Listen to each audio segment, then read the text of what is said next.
Long time no see. This is Chill Hills, and I'm here with a movie review. So recently, I saw the movie Talk to Me. It's a movie directed by Danny and Michael Filippo.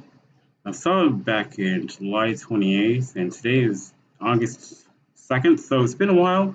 So I guess I've had a little time to reassess, and I'm trying to talk about it. So I'm actually going to just go over briefly about the movie and how I feel about it, and whether it's worth it or not, and then I'll get into a spoiler review afterwards. So the movie starts off at a party. It's like a single shot. There's one guy, he's kind of just walking through, kind of trying to get into a room. There's kind of people crowded around, they have their cameras out, so there's something going on. He's trying to get into the room. The person who's on the other door has locked it. He can't get in. So he basically breaks open the door. There's a guy sitting there, he's zoned out, almost he's just drugged out or something. He picks him up, hands him, you're okay, things like that. That's where people have said that it's almost like an allegory to drug use, which I'll get into that later after this. But he's talking about his dad and things like that. He's mumbling about that, and the guy's like, "Dad's dead, he's gone." So then there's still a crowd of people. He's at a party. There's still music playing. Still things happening. There's people with their phones out. They're filming it because it's the whole spectrum. There's something happening. So obviously the guy who's zoned out, he played the game, and there's a rule that if you are in there longer than 90 seconds, you don't want to leave, or whoever is you're hosting doesn't want to leave. So you have a possession on your hand. So that could possibly be in the situation, because at some point he stabs what could be what is perceived as his brother, then stabs himself in the face, and then just jumps to Riley, which is Jade's younger brother, who is Mia's best friend, which is the main character. They're talking. It's kind of just a random banter between two teenage boys. It's very kind of grounded in Australian culture, I guess to say. If you've seen any Australian movies or TV shows or reality TV shows, is the movie itself is kind of just very Australian, how they talk to each other, how things engage. So I kind of like that for itself. So it's kind of funny. But after that, you kind of go through the story of Mia. You kind of learn that she kind of spends more time with her friend Jade's family than her own family. So the thing about Mia, she's still dealing with trauma with the loss of her mother, who committed suicide sometime a little bit shortly before the whole story begins. So she's in a weird place. She doesn't really talk to her dad. She doesn't respond to him when he texts and things like that. So it's kind of just she's in a weird spot as a teenage girl, I guess. So when it gets to a part where I guess where the story picks up is when they go to a party, her and Jade. I believe, Jade's boyfriend go along too, which is also Mia's ex-boyfriend. And there's things with that's kind of causes interesting plot points. They go to a party which they're playing with this hand. The hand, it's an embalmed hand. It looks like there's paper mache or something in it. They said if you crack it open, there would be an actual arm in there. It's kind of just it's like that. It's kind of you can hold on to it. There's writings on it, things like that. And they've even said that it's either been a hand from someone who talks to the dead, or a cultist, or something like that. Whether or not, they don't really know the origins of the hand, but they just know that there's rules to it. If you hold on to the hand, you ask them, talk to me. And it's kind of like a chat roulette thing, because you can say talk to me, and just randomly you'll be holding hands with a random dead person. It's like basically playing the Ouija board, but you're seeing that person. And so I could imagine that you can kind of just filter out oh, I don't want to talk with this person, things like that. But once you find that person that you do want to talk to, you say, I let you in. And at that point, you're fully possessed. You're in the back, you're there, you can watch it, but you're basically in the back seat showing everything that happens. So Mia decides she's going to play. They strap her down, they tell her the rules, that you can't be in there longer than 90 seconds. And she's like, what happens after 90 seconds? They say you don't want to leave. What does that mean? You'll find out. So, again, they strap her down with a belt, they light the candle, they have the hand, they ask her, so hold on to the hand. and say, "Talk to me." So at first, she has a creepy, grotesque face. She creeps out, and she's like, "What is that?" And they're like, "It's going to be random." Like I said, it's like a shot roulette. It's a random entity will be just come in, whoever's in the area, I guess. So she decides that she'll choose someone. So she says, "I let you in." So it's a very weird situation. The person's like weird, like giddy, laughing at things, looking at people. And then they focus on Jade's younger brother. And she talks about that they like you. And it's like a really creepy thing. It's just like weird. Like, I don't know what type of like spirit you got, but this spirit should have been on some type of watch list. And at some point, they're just like chanting, like run until they decide, okay, it's been long enough. Let's cut her off. So yeah, so that happens. It's experience after party of all cool games. She's at her best friend's house afterwards. So Riley, who I guess he's like younger, he's like I guess a preteen. He's a little afraid, so he goes into his sister's room and asks like, "Can I sleep in here?" She's like, "No, you can't sleep in here. Like you're too old and shit like that." So he's like, "Whatever." It's also like very like sibling things. Like also like to be spiteful, he like leaves without shutting the door. And if you have siblings, the fact that someone walks into your room and they don't shut the door really irks you. So yeah, there's that. So he goes in, he hangs out with Mia, and he asks Mia like, "What was it like?" And she explains to it. It's like it actually is like quite euphoric, to be honest. Like, and it's that's for the allegory to the drug. Like, it takes over you. You're just like free. You're inhibited, and then it's over. But it's also addicting because like you just experience something crazy. So there's like things that happen here and there. It's like whatever. It's like the story basically that happens. But then a little later, Mia is still trying to play the game with people. So she gets one of the characters, who I forget her name, but she's a good actor, and another guy. They decide that they're going to come over and they're going to like play the game together. So it's just like a small group of people. It's Mia, it's Jade, it's Jade's boyfriend, Daniel. It's also Riley, and then it's Riley's friend, and then the two other people, the party goers from the last party. They all hang out. They have the hand. They're playing it. So I don't remember his name, but hmm, Jade's boyfriend. He's one of the people who tries it too.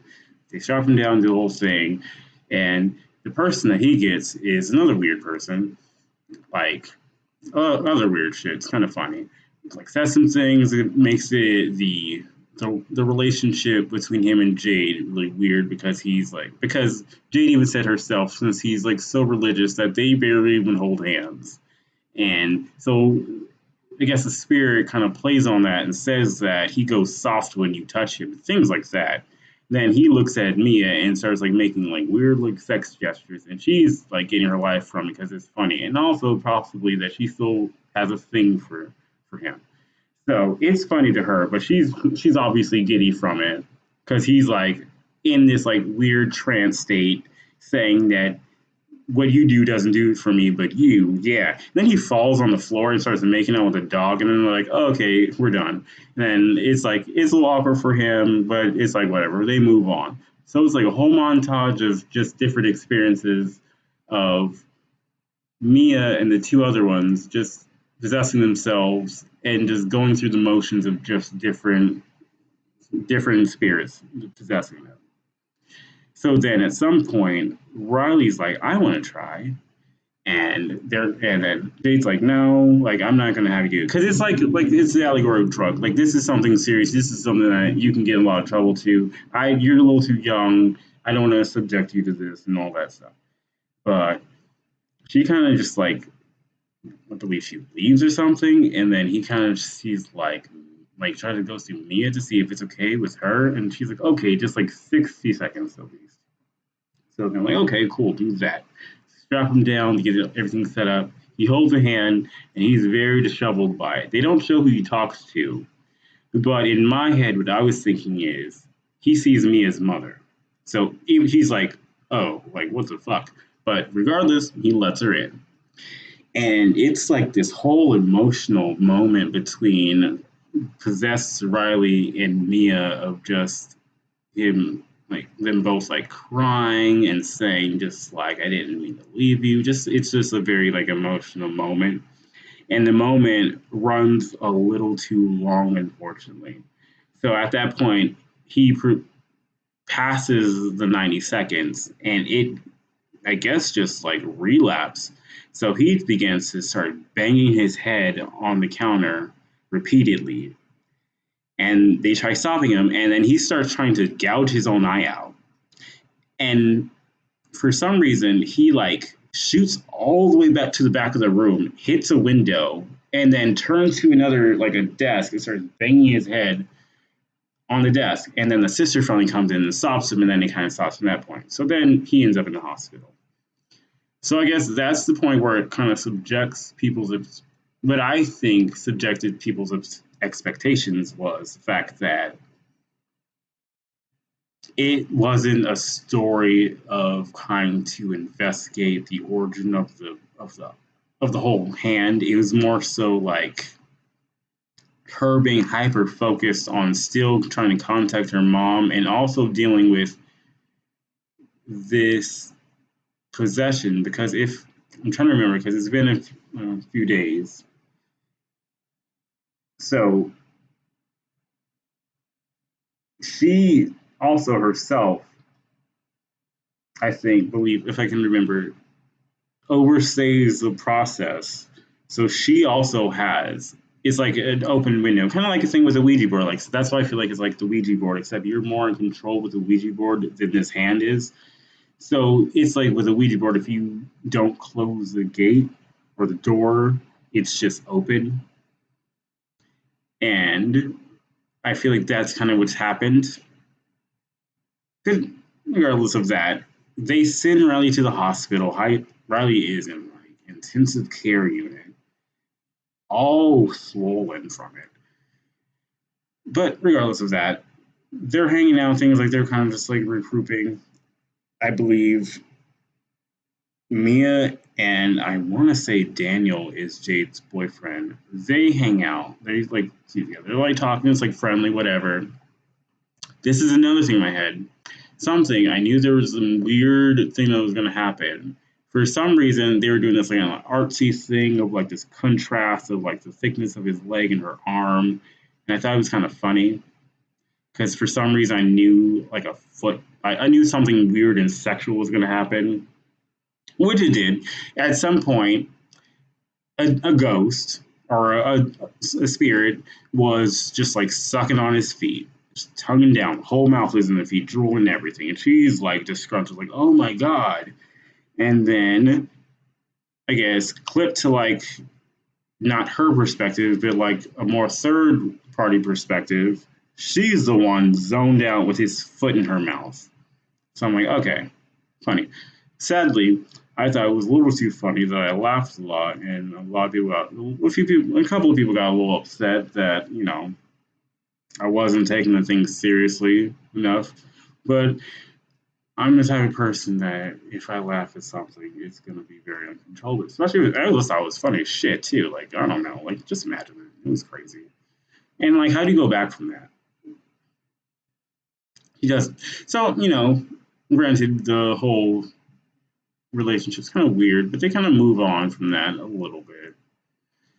And she's still dealing with like kind of like possession and things like that. She's still like trying to figure out like what they can do to help Riley because apparently Riley like whenever he comes to mind, he still is like he still self inflicts harm on himself. So it's like there's nothing you can really do but like kind of keep him sedated. So Mia herself, she thinks maybe we can like try to get in contact with him through the hand. So they go into hospital. They have a hand next to him, get everything set up. She holds on to the hand. She's like, "Is Riley there? Hello?" And then a little girl comes up, and she asks like, "Where's Riley?" And she's like, "I'll show you." And Riley's in this weird like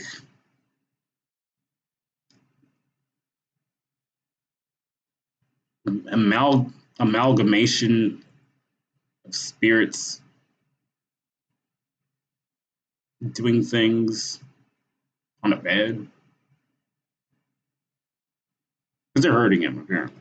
But yeah, so they're like, we got to figure out like how to save him. But it's just like there was. I guess this is the part where I probably should have reviewed this a little earlier. But if you're interested so far, you'll watch it for yourself. But at some point, she ends up home, and not to mention she okay. There's some point that I'm missing that she speaks with her mother, and her mother is like, "It wasn't an accident. I wasn't killed on purpose." It's still vague. The whole thing is vague. What happened to her mother? Like it was a suicide. It seems like, or it was some. She unalived herself through narcotics and things like that, and locked herself into a room, which was what the case would say. Apparently, she says that was not an accident. So Mia is under an impression that her father is the culprit. And she is in like a weird headspace. That's the problem with like movies about possession and things, because you can be in a completely different world than where you actually are. Which is, I guess, is a fun thing to do for directors and writers and things, to do that, to play with people's minds, which has happened a lot, like movies like Oculus, which is like, I think that's a perfect example of just like something playing mind tricks in you, where things are there and they're not, and they can cause conflict. Which I guess is that exactly like how Oculus ended is how the father ended. She had, well, Mia herself had believed that she was being attacked, or like the dad was trying to get into the room and he was attacking her, and she's thinking like, I gotta fight. And there's like, I guess, nothing happening to her. And then finally the dad actually does get into the room, because he hears struggling and screaming and things like that, and then she just gets some scissors and guts him in the neck. And then she goes off. She's like, I guess, completely just like clouded by like possession. She goes back to the hospital and she's like, there's something inside of Riley, and it's not Riley. Riley's gone. It's a different thing. So he's looking at it. She's looking at Riley, and Riley looks like this gross, grotesque, like old man, just like shit like that. So she like puts him in a wheelchair. She's like, I'm gonna like run him into the street. So, but at some point, I guess she comes to mind and realizes that she's infected with the possession. So in the end of it, artistically how it's directed, you realize that she throws herself into the car and she dies. She comes to, she wakes, she's like at the hospital. You see the effects of how she's like, there's like debris and shit on her side. Her fingers are like crooked and broken. So you see the effects of her getting hit by a car. And like it's like there is like people scrambling around the hospital. She sees her dad walking away, and she's like screaming for like, dad, dad, and like lights start coming off. And I guess it's a realization. Also, there's a lot of things. It's a good movie, but I guess go into it. There was a reoccurring dream that she spoke about that said that she looked into a mirror and that no one was there. So that was a point where she realized, like, looked at her all effects of the body being hit by a car. She doesn't see her reflection, but she sees it on herself. So when she's running towards the dad and the lights are going off, it's like almost a sign of like your brain shutting down and kind of like coming into realization that you're dead. And then at that point, in pitch black, there's a faint light, and she follows that faint light. And in that faint light, there's a hand holding out to her, and she holds out to that hand, and then she ends up in this random place. When the people are speaking, where I don't remember, I believe it was like either Italian, and he's like, "Whoa," and then she's like, "Oh," and there's like a group of people around him too, and he goes, "I let you in," and the movie ends, and I love that because it kind of makes things in full circle. And I don't believe that needs a sequel, because her story doesn't need a sequel. We already know what happens to her. And the fact that she's a ghost is all she needs. We don't need to know like if there's more than one hand or the origin of the hand. Who cares? The thing about death is there's no time. So who knows how long she was in that black quarter? or Black Space. What felt like could have been like seconds to her. She could have been there for decades. So when she came back, she could have it could have been like fucking 2021, like 2132 or something. So that's the fun thing about it. So with that, I thought that it was a good movie, and I encourage people to watch it. But with that, this is Chill Hills. This is it's gonna be a little disheveled, not too much editing, just a little cutting, making sure there's not too much going on. Still getting back in the swing to things, but hopefully I'll be back, and hopefully people will be here. Thank you. Bye.